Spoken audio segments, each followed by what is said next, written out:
आज आम human respiratory system मनुष्यर श्वासतंत्र विभिन्न अंशर नाम तार कार्य विषय विस्तृत भाव आलोचना करवा। तार मनुष्यर श्वासतंत्र विभिन्न अंश को नहीं गठित। फास्ट है कौन ना नासारंध्र। कौन नासारंध्र कहुए नोस्ट्रिल। कौन कहुए नोस्ट्रिल। बुझेगा आमर नासारंध्र हूँ द्वितीय रहा नासापथ बा नासाल ग्राविटी कहुए नासापथ बा नासाल ग्राविटी। तृतीय रहा ग्रसनी बा फ्यारेंस एवं चतुर्थ रहा श्वासनली बा ट्राकिया। पंचम रहा श्वासनलिका बा ब्रोंकियोल्स एवं षष्ठ रहा दुईटी फुसफुस बा लंग्स। साधारणतः ये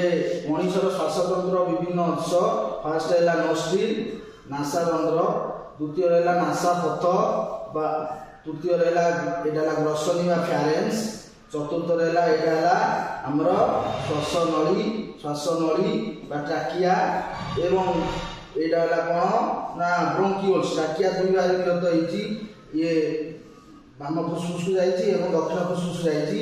ये दक्षिण फुसफुस साधारणतः आकार बड़ तीनोटी लोब थाए दक्षिण फुसफुस बाम फुसफुस दुईटी लोब थाए। तेणु ये श्वासनली दुई भाग विभक्त होती। आपको कहुए ब्रोंकाई। कौन कहुए ब्रोंकाई एवं ये विभिन्न ब्रांच विभक्त है। आपको कहुए ब्रोंकियोल्स। कौन कहुए ब्रोंकियोल्स एवं ब्रोंकियोल्स कौन होता है ना फुसफुस मध्य जो थली थाए कहुए पोटोरिका। कौन कहुए पोटोरिका। तेणु पोटोरिका मध्य को खोली थाए। बुझेगा एवं ये दुईटी फुसफुस एवं ये फुसफुस ये बक्षगहर। बक्षगहर मध्य दुईटी फुसफुस थाए।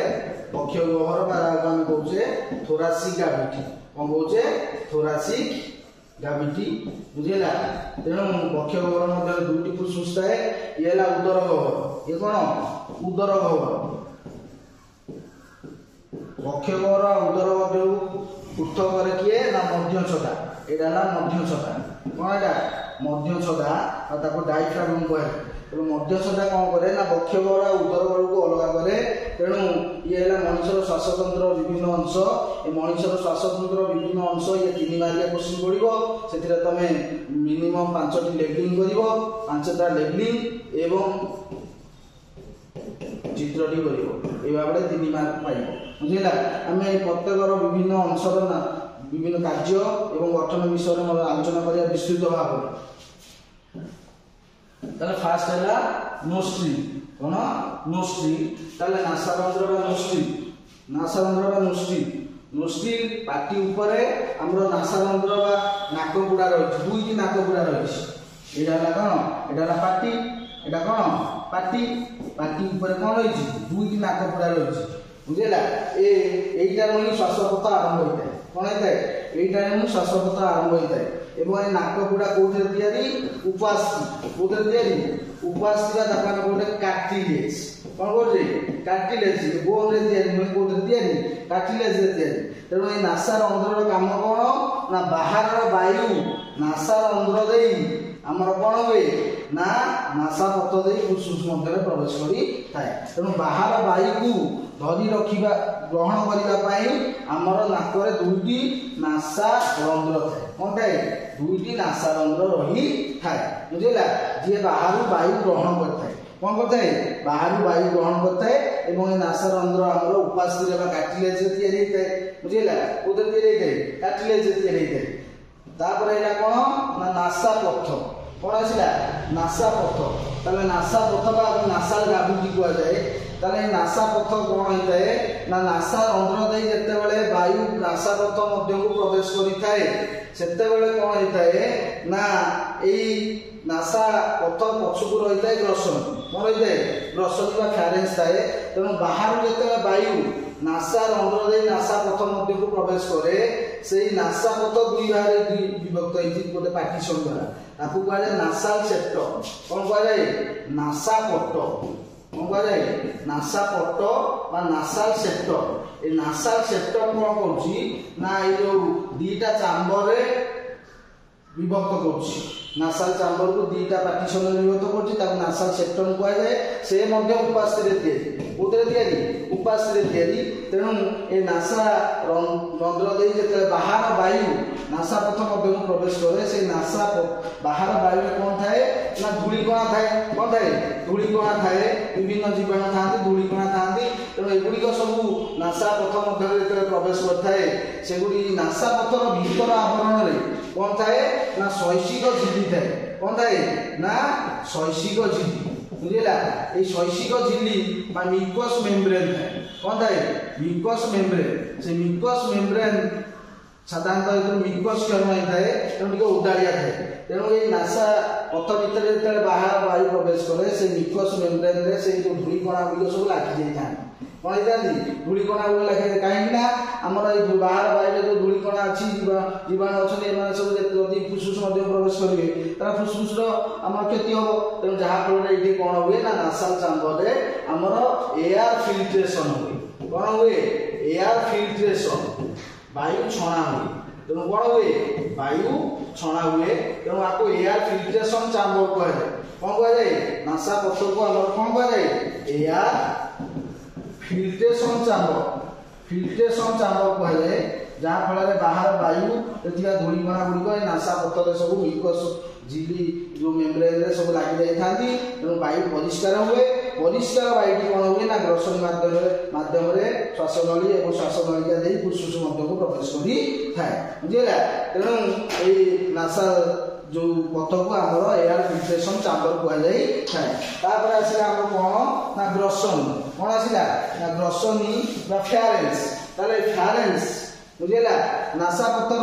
शेष ठारू आरंभ हो श्वासनली और खाद्य नली आरंभ जाए लंबी थाए तेणु ये फ्यारेंस दी भाग में विभक्त गोटे आमर नासा नाक पाखे फ्यारेंस को कहुए नासा ग्रसनी बुझेगा नासो फ्यारेंस एवं पाटी पाखे ग्रसनी को कहुए ओरोफ्यारेंस कौन कहुए ओरोफ्यारेंस बुझेगा तेणु ग्रसनी विभाग विभक्त गोटे नासा ग्रसनी नाक पाखे ग्रसनी को नासा ग्रसनी एवं आ गए मुख ग्रसनी बुझेगा तेणु यार कांथरे कौन थाए ना एक जोड़ा टनसिल थाए कौन थाए एक जोड़ा टनसिल थाए टनसिल ये टनसिल हूँ गोटे लसिकाभ अंग कौन गोटे लसिकाभ अंग लिम्फोइड ऑर्गन ए टनसिल हूँ गोटे कौन लिम्फोइड ऑर्गन ताने जितेबाला आमर कौन होता है ना फ्यारेंस आमर वायु यातायात करता है एवं खाद्य यातायात करता है बुझेगा वायु द्वार को कहुए गल्टिस कौन कहुए गल्टिस खाद्य द्वार को कहुए कौन गलेट कौन कहुए गलेट तेणु गलेट आ कौन गल्टिस बुझेगा तेणु वायु द्वार को कहुए गल्टिस एवं खाद्य द्वार को कहुए गलेट तेणु वायु और खाद्य तो एका साथ जापर ना तेणु वायु को वायु द्वारा बाटे एवं खाद्य को खाद्य द्वारा बाटे यातायात करिबारे अधिजीवा कौन अधिजीवा नामक एक परदा था यहाँ अधिजीवा कौन एटा अधिजीवा कहे एपिगल्टिस कौन कहे एपिगल्टिस नामक एक परदा थाए जे वायु को वायु द्वारा बाटे एवं खाद्य को खाद्य द्वारा बाटे प्रवेश कर यातायात कर साहय थाए तेणु साधारणतः खाद्य द्वारा कौन सी कपाटिका भल्व न थाए कपाटिका कौन भल्व न थाए कौटी खाद्य द्वारा सब खोला थाए किंतु वायु द्वारा खाद्य गिरिबा समय वायु द्वारटी बंद हो जाए किसी समय बंद हो जाए तेणु अधिजुआ परदा ऊपर को टेकी जाए और वायु द्वार को कौन करदे बंद करदे तेणु खाद्य गिरी सारा पर वायु द्वार खोला जाए एका समय आम उभय खाद्य ग्रहण गिरिबा और वायु यातायात करवा एका सामने हो पारि न थाए खाद्य गिरी सारा पर वायु द्वार खोला रहे और वायु द्वार कौन कपाटिका न थाए कि खाद्य द्वारा कौन कपाटिका न थाए कि वायु द्वार साधारणतः अधिजुआ नामक एक परदा द्वारा आम बंद रही थाए तेणु आमर कौन होता है ना ये फ्यारेंस नासोफेरेंस नाक पाखे थिबा फेरेंस को नासोफेरेंस एवं मुख पाखे थिबा फेरेंस को कुआ जाए मुख ग्रसनी बा ओरोफेरेंस येला ओरल कैविटी येला नासाल कैविटी तो नासाल कैविटी नाक पाखे थिबा ग्रसनी को नासा ग्रसनी एवं मुख गवल निकट रे थिबा कैविटी को कुआ जाए मुख ग्रसनी बुझिला तापर आसी हम कोन ना ट्रैकिया बा श्वासनली कोन ट्रैकिया बा श्वासनली ताले जो ट्रैकिया बा श्वासनली साधारणतः श्वासनली रा आरंभ रे कोन थाए ना स्वर पेटिका थाए कोन थाए स्वर पेटिका ताले स्वर पेटिका बा को कहला लैरेंस कोन कहले लैरेंस बुझिला बा ए लैरेंस को मध्य वॉइस बॉक्स कहले कोन कहले वॉइस बॉक्स बुझिला एवं आपको मध्य आदाम सापुर कहले कोन कहले आदाम सापुर कहले ताले ए जो श्वासनली आरंभ रे स्वर पेटिका थाए ए स्वर पेटिका रा स्वर तंत्री बा वोकल कॉर्ड कोन थाए ना वोकल कॉर्ड रो कंपन फल रे जो ध्वनि सृष्टि होता है कोन थाए वोकल कॉर्ड रो कंपन होता है जा फल कोन सृष्टि होता है ध्वनि सृष्टि होता है तना वॉइस बॉक्स कहले एवं आप आदाम सापुर कहले साधारणतः स्वर पेटिका रा आकार को पिला मानकर बालक मानकर टिके बड़ बॉयज मान क्षेत्र रे एवं स्वर पेटिकार बालिका मानकर आकार टिके कोन छोट अपेक्षाकृत कोन गर्ल्स मानकर तेन पैसर अवस्था रे स्वर पेटिकार आकार पिलांकर स्वर टिके कर्कश होता है एवं झियो पिलांकर स्वर सुमधुर होता है ताले जे श्वासनली ए जो श्वासनली रा आरंभ रे स्वर पेटिका थाए एवं ए श्वासनली कोन होता है साधारणतः ए श्वासनली के आपको कहले विंड पाइप कोन कहले विंड पाइप ए ट्रैकिया को कोन कहले विंड पाइप तेणु वायु कौन होता है ना ट्रैकिया श्वासनली माध्यम जार लंब होती पाखापाखि 12 सेंटीमीटर केते सेंटीमीटर 12 सेंटीमीटर ए ट्रैकिया दुई भाग विभक्त होती बाइफर्केशन होती आम फुसफुस जाइए और दक्षिण फुसफुस जाइए तेणु आमर नासा रंध्र आमर नासा पथ एवं रसनी एवं ट्रैकिया श्वासनली एमाने होचनी कंडक्टिंग जोन कौन है कंडक्टिंग जोन तेणु बाहर वायु को एमाने फुसफुस निकट में पहुंचेबे तेणु ये है कंडक्टिंग जोन फुसफुस भितर थिबा श्वासनलिका जो ब्रोंकियल्स रही आल्वियोली कोटरिका रही और फुसफुस नहीं मेन रेस्पिरेटरी जोन गठित होई थाए बुझिला तापर हम आसीबा कोन ना श्वासनलिका कोन आसीबा श्वासनलिका बा ब्रोंकियल्स बुझिला ताले ये देखो ये है ट्रैकिया ये है कोन ट्रैकिया जार दैर्घ्य होची पाखापाखि 12 सेंटीमीटर ताको विंड पाइप कुआ जाए ये दी भाग विभक्त होची केते भाग विभक्त होची एटा ला दक्षिण फुसफुस ये ला वाम फुसफुस दक्षिण फुसफुस रे साधारणतः वाम फुसफुस रे अपेक्षाकृत बड़ ये देखो तीनटा लोब केते लोब तीनटा लोब को नै रखियो 3 लोब थाए केते लोब थाए 3 लोब राइट लंग्स तो राइट लंग्स रे कोन थाए तीनटा लोब थाए लेफ्ट लंग्स रे दीटा लोब थाए केतेटा लोब थाए दीटा 2 लोब लेफ्ट लंग्स बा वाम फुसफुस रे थाए बुझिला तेणु एई जो ट्रैकिया हमर दी भाग विभक्त होई बाइफर्केशन होई एवं ये होची कोन आकु कहले ब्रोंकाइट कोन कहले ब्रोंकाइट ये विभिन्न राज्य से होते ताकु कहले ब्रोंकियोल्स कोन कहले ब्रोंकियोल्स ला श्वासनलिका बुझिला एवं एई ब्रोंकियोल्स कोन होता है छोट छोट वायु उदथली आकु कहले आल्वियोली कोन कहले आल्वियोली कोटरिका कोटरिका मध्यम को खोलिଥାଏ ये श्वासनलिका ताले ए कोटरिका फुसफुस मध्य रे कोन होइला ना ब्रोंकियल्स होइला श्वासनलिका विभिन्न थली वायुद थली को बोलते ताको कहले आल्वियोली ताले एठी कोन होइଥାଏ ना आल्वियोली आकु कहले एयर सैक कोन कहले एयर सैक आमर फुसफुस आम जो बाहर वायु ग्रहण करछे से वायु को धरी रखियो किए फुसफुस मध्य रे थिबा आल्वियोली पाखापाखि आमर मनुष्य रे फुसफुस रे केते ना 75 मिलियन आल्वियोली थाए बुझिला आल्वियोली थाए केते स्क्वायर मीटर खेले किना रहितांती 100 square metre area 100 square metre surface area जागे ये आल्वियोली को फुसफुस मध्य रे रही हां तेणु जिते आम बाहर वायु ग्रहण कर प्रश्वास वायु प्रश्वास वायु फुसफुस आमर श्वासनली और श्वासनलिका माध्यम आल्वेओली मध्यम पशि थाए फल आल्वेओली आकार वृद्धि पाए और से प्रश्वास समय फुसफुस आकार वृद्धि पाए बक्षगहर आकार वृद्धि पाए के 20-70 वृद्धि पाई थाए बुझला एवं ये आल्वेओली ठारे कौन होता है ना आमर आल्वेओली को घेरिकिना रही है अनेक गुड़े रक्त कैशिक ये आल्वेओली हूँ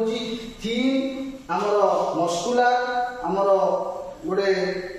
लेयर थाए एवं ताकू आमर अनेक ब्लड कैपिलारीज घेरिकिना रही था तेणु ये आल्वेओली निकट कौन हुए ना गैस एक्सचेंज हुए आल्वेओली मध्य ऑक्सीजन रक्त मध्य को प्रवेश करे ब्लड मध्य को रक्त रु अंगारकाम्ल कौन हुए ना आल्वेओली कोटलिका मध्य को प्रवेश करे बुझेला तेणु ये गैसियस एक्सचेंज हुए कोडी फुसफुस रथिला आल्वेओली मध्य गैसियस एक्सचेंज होता है आमर तापरे आसला किए ना फुसफुस किए आसला फुसफुस ताले फुसफुस बा lungs a pair of lungs दीटा फुसफुस रही हमर गोटेला बाम फुसफुस आ गोटेला दक्षिण फुसफुस ताले फुसफुस कोडे रही ना बक्ष्य गह्वर आकु कुआ जाए थोरासिक कैविटी बक्ष्य गह्वर कोन कुआ जाए बक्ष्य गह्वर बा थोरासिक कैविटी ये है उदर गह्वर उदर माने पाकस्थली ये है पाकस्थली ये है उदर गह्वर एब्डोमिनल कैविटी बक्ष्य गह्वर और उदर गह्वर को अलग करछि किए ना मध्य छदा की अलग करछि मध्य छदा जहाँ हम कहूचे डायफ्राम कौन कहूचे डायफ्राम तेणु बक्ष्य गह्वर रहिला फुसफुस उदर गह्वर रहिला पाकस्थली तेणु बक्ष्य उदर को अलग करछि मध्य छदा ताले फुसफुस ये ला निर्विभव ये सब कौन निर्विभव ताले एठे कौन होता है ना फुसफुस रो हमर एटा ला लंग्स बुझिला फुसफुस मध्य को फुसफुस रो काम होची कौन ना बाहर वायु रे कौन अछि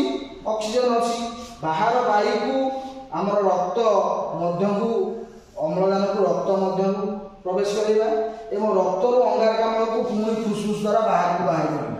तेणु दुईटी काम ताले एटे कौन होता है ना आमर ये जो फुसफुस सहित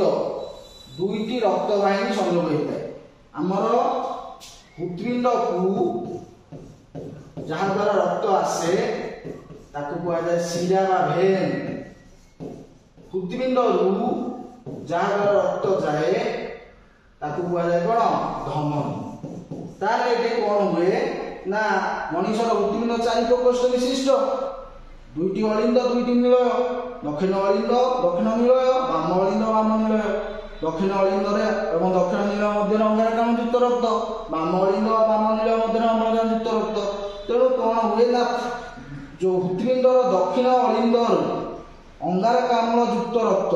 साधारणतः धमनी हृत्पिंड रु रक्त निए ताकू धमनी कह जाए फुसफुसीय धमनी एकमात्र धमनी ताकू आमे कहूचे पल्मोनारी आर्टरी बा फुसफुसीय धमनी कौन ए फुसफुसीय धमनी एकमात्र धमनी जी अंगारकाम्ल युक्त रक्त परिवहन करे आ जिते धमनी से सब अम्लजान युक्त रक्त परिवहन करता है तेणु फुसफुसीय धमनी बा पल्मोनारी आर्टरी एकमात्र धमनी जे कि अंगारकाम्ल युक्त रक्त दक्षिण नीलयरू फुसफुस निकट को आनी थाए बुझिला एवं फुसफुस रे कोटलिका निकट में गैस एक्सचेंज हुए रक्त रे थिबा अंगारकाम्ल फुसफुस रो कोटलिका मध्य प्रवेश करे एवं ये उच्च सांद्रता रो निम्न सांद्रता कौन हुए उच्च सांद्रता रो निम्न सांद्रता कोष भीतर अंगारकाम्ल कोष बाहर को जाए कोष बाहर अम्लजान कौन हुए कोष भीतर आसी ये विसरण प्रक्रिया रही कौन होता है विसरण बा diffusion high concentration low concentration को गैस एक्सचेंज होता है तेणु कौन होता है ना अम्लजान रक्त रे मिसी थाए फुसफुस निकट में तेणु अम्लजान युक्त रक्त पुनर्बार फुसफुसीय शिरा क्या द्वारा ना फुसफुसीय शिरा ए फुसफुसीय शिरा एकमात्र शिरा जी कौन करे अम्लजान युक्त रक्त परिवहन करे बाकी जिते शिरा अच्छा ସୁପରିୟର ଭେନା କାଭା ଇନଫେରିୟର ଭେନା କାଭା ଏ ସବୁ ଅଙ୍ଗାରକାମ୍ଳ ଯୁକ୍ତ ରକ୍ତ ପରିବହନ କରିଥାନ୍ତି। କିନ୍ତୁ ଫୁସଫୁସିଆ ଶିରା ଏକମାତ୍ର ଶିରା ଯିଏ ଫୁସଫୁସରୁ ଅମ୍ଳଜାନ ଯୁକ୍ତ ରକ୍ତ ହୃତ୍ପିଣ୍ଡର ବାମ ଅଳିନ୍ଦ ମଧ୍ୟକୁ ନେଇଥାଏ, ବୁଝିଲା। ତେଣୁ ଫୁସଫୁସ ସହିତ ଦୁଇଟି ରକ୍ତ ବାହିନୀ ସଂଯୁକ୍ତ, ଗୋଟେ ହେଲା ଫୁସଫୁସୀୟ ଧମନୀ ବା ପଲମୋନାରୀ ଆର୍ଟେରୀ ଦ୍ୱାରା ଅଙ୍ଗାରକାମ୍ଳ ଯୁକ୍ତ ରକ୍ତ ଫୁସଫୁସ ମଧ୍ୟକୁ ଆସିଥାଏ ଏବଂ ଫୁସଫୁସରୁ ଅମ୍ଳଜାନ ଯୁକ୍ତ ରକ୍ତ ଫୁସଫୁସୀୟ ଶିରା ଦ୍ୱାରା ବାମ ଅଳିନ୍ଦକୁ ଆସିଥାଏ ବା ହୃତ୍ପିଣ୍ଡକୁ ଆସିଥାଏ। ତେଣୁ ରକ୍ତ ଫୁସଫୁସ ନିକଟକୁ ଆସେ ଏବଂ ରକ୍ତ ଏବଂ ଫୁସଫୁସରୁ କୋଟରିକା ମଧ୍ୟରେ ଗ୍ୟାସ୍ ଏକ୍ସଚେଞ୍ଜ ହୁଏ। ରକ୍ତରୁ ଅଙ୍ଗାରକାମ୍ଳ ଫୁସଫୁସର କୋଟରିକା ମଧ୍ୟକୁ ଯାଏ ଉଚ୍ଚ ସାନ୍ଦ୍ରତାରୁ ନିମ୍ନ ସାନ୍ଦ୍ର, କାରଣ ରକ୍ତରେ ଅଙ୍ଗାରକାମ୍ଳ ଅଧିକ ଥାଏ, ବୁଝିଲା। ଫୁସଫୁସର କୋଟରିକାରେ ଅମ୍ଳଜାନ ଅଧିକ ଥାଏ, ତେଣୁ ଫୁସଫୁସର କୋଟରିକାରୁ ଅମ୍ଳଜାନ ରକ୍ତ ମଧ୍ୟକୁ ପ୍ରବେଶ କରେ ଏବଂ ରକ୍ତରୁ ଅଙ୍ଗାରକାମ୍ଳ ଫୁସଫୁସର କୋଟରିକା ମଧ୍ୟରେ ପ୍ରବେଶ କରେ। ଆକୁ କୁହାଯାଏ ଗ୍ୟାସ୍ ଏକ୍ସଚେଞ୍ଜ। କ'ଣ କୁହାଯାଏ? ଗ୍ୟାସ୍ ଏକ୍ସଚେଞ୍ଜ ହେଉଛି ମେକାନିଜମ ଅଫ୍ ରେସ୍ପିରେସନ। ଏବଂ ମେକାନିଜମ ଅଫ୍ ରେସ୍ପିରେସନରେ କ'ଣ ହେଇଥାଏ ନା ଆମର ସମ୍ବାଦନ, ଗ୍ୟାସ୍ ବିନିମୟ ଏବଂ ଗ୍ୟାସ୍ ପରିବହନ, ବୁଝିଲା। ସମ୍ବାଦନ, ଗ୍ୟାସ୍ ବିନିମୟ ଆଉ ଗ୍ୟାସ୍ ପରିବହନ। ତାହେଲେ ସମ୍ବାଦନ ହେଉଛି ଦୁଇ ପର୍ଯ୍ୟାୟ ବିଶିଷ୍ଟ, ବୁଝିଲା। ଫୁସଫୁସକୁ ବାୟୁର ପ୍ରବେଶକୁ କୁହାଯାଏ ପ୍ରଶ୍ୱାସ, ଫୁସଫୁସରୁ ବାୟୁର ପ୍ରସ୍ଥାନକୁ କୁହାଯାଏ ନିଶ୍ୱାସ,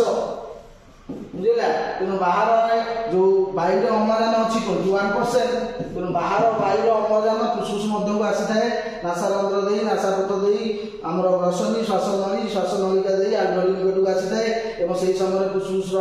ଆମର ବକ୍ଷର ଆୟତନ ବୃଦ୍ଧି ପାଏ, 20% ବୃଦ୍ଧି ପାଏ ଏବଂ ଫୁସଫୁସରୁ ବାୟୁର ପ୍ରସ୍ଥାନକୁ କୁହାଯାଏ ନିଶ୍ୱାସ। ମଣିଷର ପ୍ରଶ୍ୱାସ ନିଶ୍ୱାସର ନର୍ମାଲ ବ୍ରେଥିଂ ହେଉଛି 15 ରୁ 20 ଥର, ବୁଝିଲା। ଏ ଅବଜେକ୍ଟିଭ ଟାଇପ୍ କ୍ୱେଶ୍ଚିନ୍ ପଡ଼ିବ, ବୁଝିଲା। ତେଣୁ ସମ୍ବାଦନ ହେଉଛି ଦୁଇ ପର୍ଯ୍ୟାୟ ବିଶିଷ୍ଟ, ପ୍ରଶ୍ୱାସ ଆଉ ନିଶ୍ୱାସ, ବୁଝିଲା। ତେଣୁ ଆଲଭେଓଲି ମଧ୍ୟରେ ବାହାର ବାୟୁ ରହିଛି। ଆଲଭେଓଲି ହେଉଛି ଗୋଟେ ଏୟାର ସ୍ୟାକ୍, ବାହାର ବାୟୁକୁ ଧରି ରଖିଛି। ତେଣୁ ଆଲଭେଓଲିକୁ ଘେରି ରହିଛି ଅନେକ ଗୁଡ଼ିଏ ରକ୍ତ କୈଶିକ, ବ୍ଲଡ୍ କ୍ୟାପିଲାରିଜ୍, ଭେନସ୍ କ୍ୟାପିଲାରିଜ୍ ଆଉ ଆର୍ଟେରୀ କ୍ୟାପିଲାରିଜ୍। ତାହେଲେ କ'ଣ ହୁଏ ନା ଆଲଭେଓଲି ନିକଟରେ ଗ୍ୟାସ୍ ଏକ୍ସଚେଞ୍ଜ ହୁଏ ଏବଂ ଏ ଗ୍ୟାସ୍ ଏକ୍ସଚେଞ୍ଜ କେମିତି ହୁଏ ନା ହାଇ କନସେନ୍ଟ୍ରେସନ ବିଶରଣ ପ୍ରକ୍ରିୟାରେ। ଆଲଭେଓଲି ମଧ୍ୟରେ ଅମ୍ଳଜାନର ସାନ୍ଦ୍ରତା ଅଧିକ ଅଛି 21% ବାହାର ବାୟୁରେ ଏବଂ ରକ୍ତ ଆଲଭେଓଲି ନିକଟକୁ ଯେଉଁ ରକ୍ତ ଆସେ ସେଥିରେ ଅଙ୍ଗାରକାମ୍ଳ ଅଧିକ ଅଛି। ତେଣୁ ବାହାର ଆଲଭେଓଲିରୁ ଯେଉଁ ଅମ୍ଳଜାନ ରକ୍ତ ମଧ୍ୟକୁ ପ୍ରବେଶ କରେ ଏବଂ ବ୍ଲଡ୍ ଭେସଲକୁ ଏବଂ ରକ୍ତରୁ ଅଙ୍ଗାରକାମ୍ଳ ଆଲଭେଓଲି ନିକଟକୁ ପ୍ରବେଶ କରେ। ଆକୁ କୁହାଯାଏ ଗ୍ୟାସ୍ ଏକ୍ସଚେଞ୍ଜ। କ'ଣ କୁହାଯାଏ? Gas exchange. ତାହେଲେ ଏଇ ଗ୍ୟାସ୍ ଏକ୍ସଚେଞ୍ଜ ହେଲା ପରେ ଯେଉଁ ଅମ୍ଳଜାନକୁ କିଏ ପହଞ୍ଚାଏ ନା ହିମୋଗ୍ଲୋବିନ୍। ରକ୍ତରେ କ'ଣ ଅଛି? ହିମୋଗ୍ଲୋବିନ୍।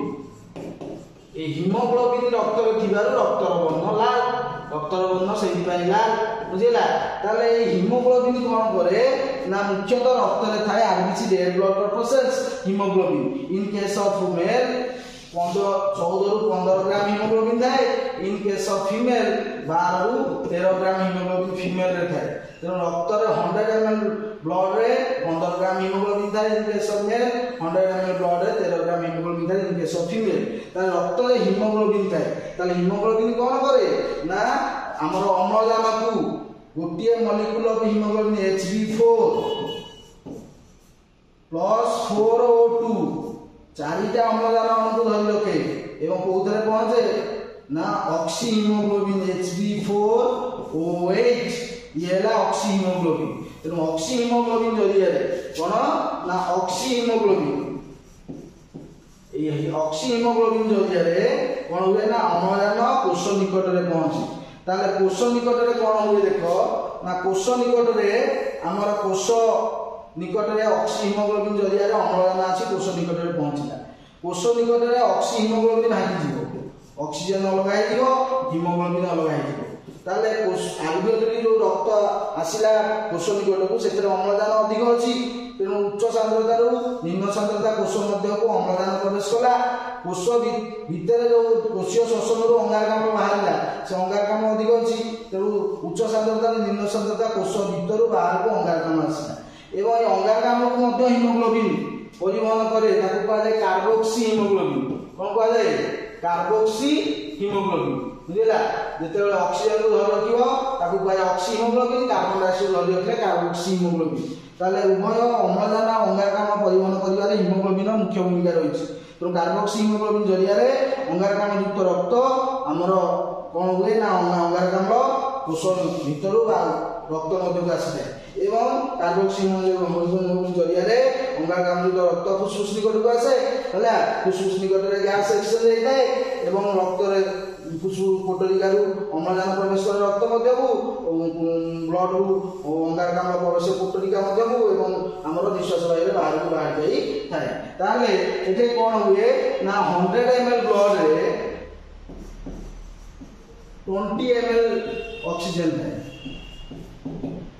हमर ऑक्सीजन लेवल होती 97% हम ब्लड रे 97% ऑक्सीजन रहिला हम ऑक्सीजन सैचुरेशन ठीक ठाक रहते एवं 100 ml ब्लड रे केते थाए ना 4 ml थाए कार्बन डाइऑक्साइड प्रति 100 ml ब्लड रे 4 ml कार्बन डाइऑक्साइड थाए तेणु प्रति मिनिट रे पाखापाखि 200 ml कार्बन डाइऑक्साइड बाहर एवं 200 ml कार्बन डाइऑक्साइड रक्त माध्यम रे हमर फुसफुस निकट को आसे निश्वास वायु हम बाहर को आटू तेणु इंस्पायर्ड एयर जहाँ को हम कहूचे हमर प्रश्वास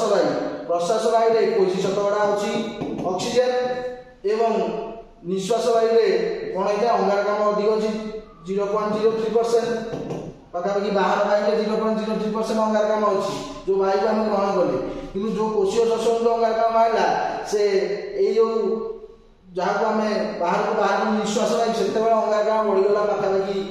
5% केते 5% एवं ए जो प्रश्वास वायु रे 21% ऑक्सीजन थिला कोष भीतर यूटिलाइज हे गला एवं सेतेबेला हमरो ए जो एक्स्ट्रा एयर ऑक्सीजन रो लेवल कमी गला केते गला पाखापाखि 17% तर ऑक्सीजन विनियोग होला कोशीय श्वसन एवं कोशीय श्वसन रु अंगारकाम्ल बाहर जाए से अंगारकाम्ल पुनर्बार रक्त माध्यम रे फुसफुस निकट को आसे फुसफुस रु निश्वास वायु बाहर को बाहर जाए तेणु यही गैस एक्सचेंज और गैस हमर ट्रांसपोर्टेशन रक्त रे थिना हीमोग्लोबिन माध्यम रे ऑक्सीजन रो परिवहन होता है एवं कार्बन डाइऑक्साइड रो परिवहन होता है एवं आल्वेओल निकट रे गैस एक्सचेंज हुए एवं हमें प्रश्वास एवं निश्वास वायु को हम संभाषण ब्रीथिंग कहबे तेणु एवरेज प्रश्वास निश्वास 15 ରୁ 20 थर एवं बक्षोभर आयतन सेते प्रश्वास समय 20% वृद्धि पाए बुझिला तेणु मेन रेस्पिरेटरी रोल किए ना प्ले करता है आल्वियोली ये आल्वियोली एवं गैस ट्रांसपोर्टेशन साधारणतः हीमोग्लोबिन द्वारा हेई थाए तेणु मनुष्यर फुसफुस रो मुख्य काम होची कोन ना बाहर वायु को फुसफुस रु रक्त मध्य को प्रवेश करेगा रक्त रुथिबा अंगारकाम्ल को पुणी फुसफुस रु बाहर को बाहर कर देला ये होची ऑक्सीजन लेबा एवं कार्बन डाइऑक्साइड छाड़ीबा तेणु जन्म रु मृत्यु पर्यंत ऑक्सीजन प्रत्येक व्यक्ति लिविंग ऑर्गेनिज्म रो श्वासक्रिया अनवरत चलता है एवं सब बेले रक्त दक्षिण नीलर फुसफुसिय धमनी द्वारा फुसफुस को आसीबो फुसफुस रे अम्लजान रक्त सहित मिसिबो एवं अम्लजान युक्त रक्त आम अलिंद को पुणी फुसफुसिय शिरा द्वारा हमर जाई थाए याकू कहआ जाए हमर साधारण मेकानिज्म ऑफ रेस्पिरेशन एवं से साधारण हमर ए जो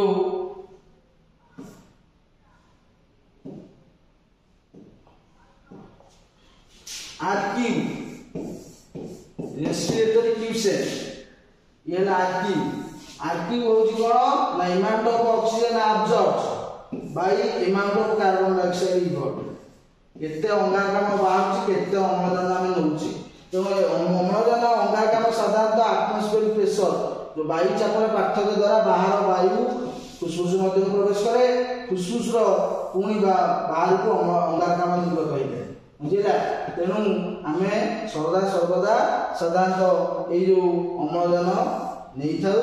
एवं अंगारकाम्ल छाड़ी था अम्लजान रक्त माध्यम रे कोष निकट रे पहुंचे कोष मध्य रे अंगारकाम्ल बाहर अंगारकाम्ल रक्त माध्यम रे पुणी